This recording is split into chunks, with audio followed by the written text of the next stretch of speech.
ಒಂದು ಸಾಧನೆನೇ.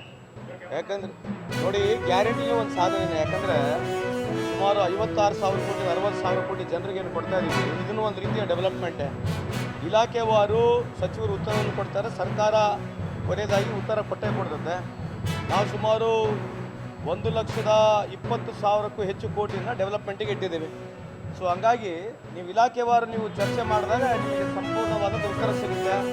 ಅವ್ರ ಅಧಿಕಾರದಲ್ಲಿದ್ದಾಗ ಉತ್ತರ ಕರ್ನಾಟಕಕ್ಕೆ ಎಷ್ಟು ದುಡ್ಡು ಖರ್ಚು ಮಾಡಿದ್ದಾರೆ, ನಾವು ಅಧಿಕಾರಕ್ಕೆ ಬಂದಾಗ ನಾವೆಷ್ಟು ಖರ್ಚು ಮಾಡಿರ್ತಕ್ಕಂಥದ್ದು ಸಂಪೂರ್ಣವಾಗಿ ಮಾನ್ಯ ಮುಖ್ಯಮಂತ್ರಿಗಳು ವಿವರಣೆಯನ್ನು ಕೊಡ್ತಾರೆ ಅಂತ ಸಂದರ್ಭ ಕೇಳಲಿಕ್ಕೆ ಇಚ್ಛೆ ಬಯಸ್ತೀನಿ. ಒಂದು, ಕೇಂದ್ರ ಸರ್ಕಾರದಲ್ಲಿ ಇವತ್ತು ಅದಾನಿಯವರ ಒಂದು ಕೇಸನ್ನು ಮುಚ್ಚಲಿಕ್ಕೆ ಈ ಒನ್ ನೇಷನ್ ಒನ್ ಎಲೆಕ್ಷನ್ ಪ್ರಾರಂಭ ಆಯಿತು.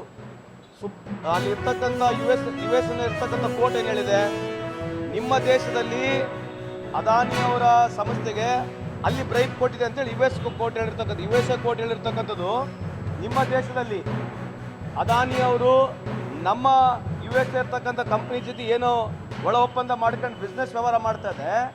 ಬ್ರೈಬ್ ಆಗಿರ್ತಕ್ಕಂಥದ್ದು ಯು ಎಸ್ ಅಲ್ಲ, ಬ್ರೈಬ್ ಆಗಿರ್ತಕ್ಕಂಥದ್ದು ಇಂಡಿಯಾದಲ್ಲಿ. ಇದನ್ನು ಮುಚ್ಚಾಕ್ಲಿಕ್ಕೆ ಈ ಥರದ ಒನ್ ನೇಷನ್ ಒನ್ ಎಲೆಕ್ಷನ್ ಪ್ರಾರಂಭ ಮಾಡಿದ್ದಾರೆ. ಮೊನ್ನೆ ತಾನೇ ಸೇಬಿನಲ್ಲಿ ಆ ಮಧು ಅಲ್ಲ ಹೆಸರು